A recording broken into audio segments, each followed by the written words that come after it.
Tengo 83 años y voy a decirte algo que pasé casi una década demasiado avergonzada para admitir en voz alta. Durante años después de que Vincent murió, cometí un terrible error. No una vez, no dos veces.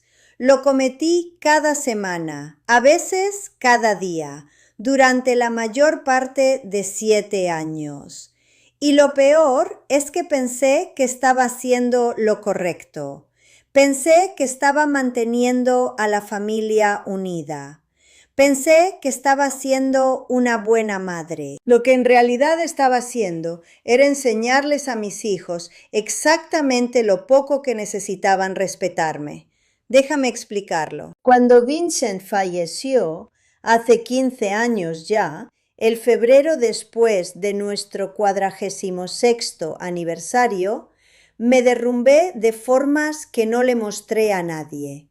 Mantuve la casa limpia. Me mantuve vestida, me presenté a las cosas, pero por dentro estaba aterrorizada de estar sola y manejé ese terror de la única manera que sabía. Llamé a mis hijos constantemente. David, Linda, Sarah, Emma, Paul. Llamé a los 5, rotando por la lista algunos días, llamando 2 veces en una mañana si no había tenido respuesta. Y cuando contestaban, podía oírlo en sus voces en 30 segundos. Ese tono, distraído, plano, un poco impaciente.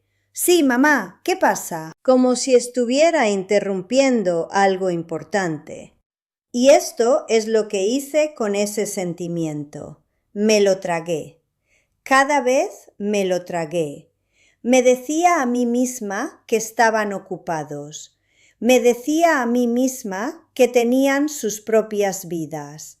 Me decía a mí misma que esto era lo que era el amor. Aceptar cualquier pequeño trozo de ellos que pudieran ahorrar.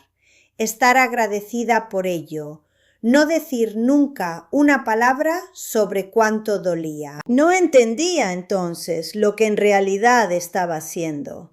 Les estaba enseñando que esto era aceptable. Cada vez que me lo tragaba, les estaba dando permiso para hacerlo otra vez.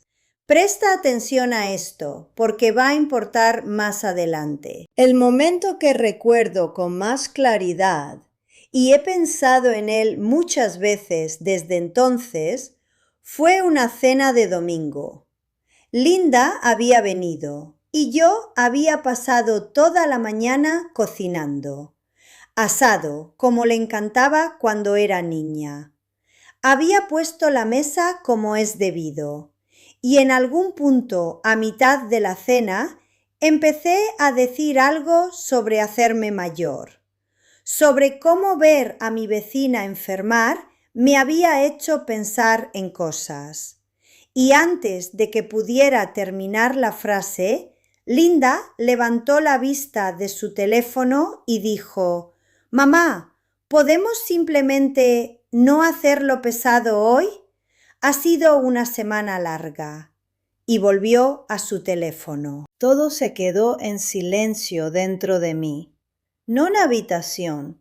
La habitación estaba bien, pero algo dentro de mí simplemente se quedó completamente en silencio. Me senté en mi propia mesa, en mi propia cena de domingo, y sentí como si no estuviera allí, como si fuera un mueble que había aprendido a pasar la sal. Quiero que entiendas algo antes de continuar. Linda no es una persona cruel. Me quiere. Sé que sí. Pero habíamos construido algo entre nosotras, todos nosotros, los 5 de mis hijos y yo, que ya ninguno de los 2 lados podía ver con claridad. Yo los había entrenado, a través de años de necesidad y silencio y dolor tragado, a verme como algo frágil que había que gestionar en vez de una persona a la que había que escuchar. Y no tenía ni idea de cómo cambiarlo. Ni siquiera sabía del todo todavía que necesitaba cambiar. Después de esa cena, después de que Linda se fue, me senté en esta mesa, esta misma mesa, y empecé a escribir cosas. No para nadie más, solo para mí. Notas pequeñas, cosas que ojalá hubiera dicho, formas en que quería que me trataran, reglas que me estaba poniendo a mí misma, porque había terminado de sentirme como ruido de fondo en la vida de mi propia familia. No pensé nada de ello en ese momento. Fue mi nieta Claire quien encontró ese cuaderno meses después, sentada aquí una tarde, y lo leyó entero sin decírmelo. Volvió al día siguiente y dijo, «Abuela, otras mujeres necesitan leer esto». Ella fue la que lo puso en internet. Lo llamó la Guía Definitiva para la Libertad. Todavía me siento extraña con eso, la verdad, pero volveré a eso al final. Porque primero necesito decirte lo que en realidad averigüé. Y hay 5 cosas reales que lo cambiaron todo entre mis hijos y yo. La primera es esta. No estás pidiendo demasiado cuando pides que te hablen como a una persona. Pasé años creyendo que necesitar respeto de mis propios hijos era de algún modo codicioso, que porque estaban ocupados, porque tenían sus propios problemas, porque yo era la madre y las madres dan. Me decía a mí misma que no tenía derecho a esperar nada a cambio. Eso está mal. Te lo juro, esa es una de las cosas más dañinas que creí durante más tiempo. El amor de verdad, el tipo que dura, el tipo que se mantiene durante años duros, incluye respeto. Si no incluye respeto, no es amor, es gestión. La segunda cosa es que tienes que decirlo en voz alta, con calma, sin enfado, sin un sermón. Sé lo difícil que es. Cuando tu hijo te desprecia, cuando ponen los ojos en blanco o te cortan o contestan con esa voz plana e impaciente, la emoción llega rápido. Te sientes herida, te sientes enfadada, te sientes avergonzada y en ese estado o explotas o te quedas callada. Yo hice ambas cosas en momentos diferentes. Ambas lo empeoraron. Lo que por fin aprendí a hacer, y esto llevó práctica, no voy a fingir que me salió de manera natural, fue decirlo claramente. La manera en que me acabas de hablar no se siente respetuosa. Necesito que lo intentes otra vez. Eso es todo. Ningún discurso después, ninguna explicación. Lo decía y luego esperaba. Y aquí es donde la historia se pone pesada. La primera vez que dije esas palabras a David, mi mayor, que había sido el peor de los 5 durante años, que tenía una manera de hablarme como si yo fuera un niño lento, la primera vez que lo dije, se quedó callado un largo momento y luego dijo, «Mamá, no estoy intentando ser grosero, es que estoy cansado». Y yo dije, «Entiendo que estás cansado, pero estar cansado no es una excusa para hablarme así. Inténtalo otra vez». Espera, se pone peor antes de ponerse mejor. Se enfadó. Dijo que yo estaba siendo demasiado sensible. Dijo que si así iban a ser las conversaciones, quizás simplemente llamaría menos. Y sentí mi corazón ir rápido, porque ese era mi miedo más profundo, que se irían, que plantarme por mí misma me costaría los últimos pedazos que me quedaban de ellos. Pero aquí está la cosa, ya lo estaba perdiendo. Ya estaba llamando menos, ya me estaba tratando como una obligación que podía satisfacer en llamadas de 3 minutos. Así que dije, esa es tu elección, pero cuando hablemos necesito que me hables con respeto. y lo dije en serio. No estás lista para lo que viene después. Volvió a llamar 2 días después. Voz diferente. ¿De verdad preguntó cómo estaba? ¿De verdad esperó la respuesta? La tercera cosa, y esta es la que quiero que apuntes si estás apuntando algo hoy, es la constancia. No puedes poner un límite una vez y luego dejarlo pasar la próxima vez. Tus hijos están mirando para ver si lo dices en serio. Cada vez que lo dejas pasar, cada vez que te lo tragas para mantener la paz, estás deshaciendo todo. Me decía a mí misma que esto era amoroso. Honestamente, era cobardía, mía, no de ellos.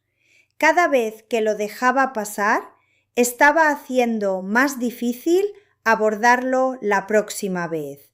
Y la siguiente, hasta que habíamos construido un patrón tan profundo que ninguno de los dos podía verlo ya. La cuarta cosa es que tienes que dejar de esperar a que ellos cambien primero.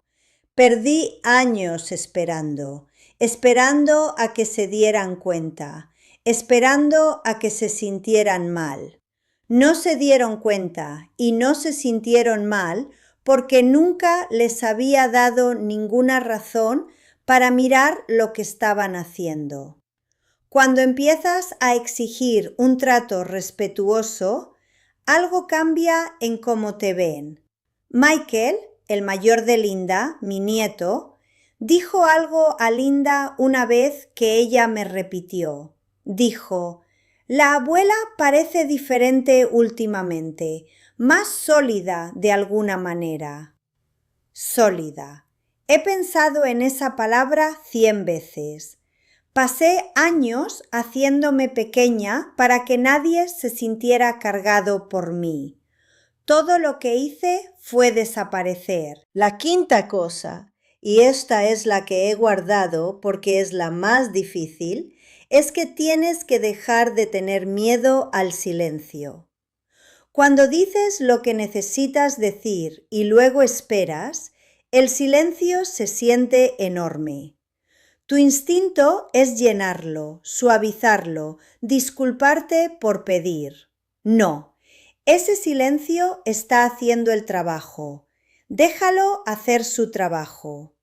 6 meses después de que empecé a hacer esto, David me llamó un martes por la tarde sin motivo. Ningún favor que pedir, ningún problema que resolver. Solo llamó. Y hablamos durante 40 minutos de nada importante. Un libro que estaba leyendo, algo gracioso que le pasó en el trabajo. Y cuando colgamos, me senté aquí en esta mesa y lloré. No de dolor, de alivio, porque en algún lugar de todo eso me había encontrado a mí misma otra vez. Pasé años encogiéndome y había terminado de encogerme. Necesito que entiendas algo sobre la guía definitiva para la libertad antes de contarte esta última parte. Mi hijo, David, me volvió a llamar esta semana. Ha llamado 3 veces en el último mes por ello. Dice que avergüenza a la familia. Dice que estoy aireando cosas que deberían quedarse privadas. Me dijo que debería quitarlo. Y quiero ser honesta contigo. Lo he pensado. Más de una vez me he sentado aquí y he pensado en simplemente dejarlo ir en silencio. Porque tengo 83 años y ya no tengo estómago para ese tipo de conflicto. Pero entonces leo las cartas que recibo de mujeres que encontraron esas notas. Mujeres sentadas solas en casas que se han quedado demasiado silenciosas. Mujeres que llamaron a sus hijos 3 veces esa semana y no han tenido respuesta. mujeres que se sintieron invisibles en sus propias cenas de domingo. Y no puedo hacerlo, no puedo quitarlo, todavía no. El enlace está en el comentario fijado debajo de este vídeo. No sé cuánto tiempo más tendré el valor de mantenerlo ahí, porque David sigue presionando y, honestamente, estoy cansada. Pero está ahí ahora mismo. Si algo de lo que dije hoy te llegó, haz clic ahora. No esperes a un momento mejor. No hay uno. Una de mis hijas me llamó la semana pasada y dijo que la gente estaba viendo estos vídeos y hablando de nuestra familia. Le dije, bien, quizá alguien necesite oírlo. Si esa alguien eres tú hoy, deja un me gusta, me dice que siga. Leo cada comentario que dejas aquí, cada uno. Así que si has estado sentada sola con algo como esto, una cena de domingo que se quedó demasiado silenciosa, una llamada que nunca llegó, dímelo, estoy aquí. Suscríbete si quieres seguir hablando. Cada semana me siento en esta mesa y te digo la verdad, porque alguien tiene que hacerlo. Y con 83 he decidido que esa alguien voy a ser yo.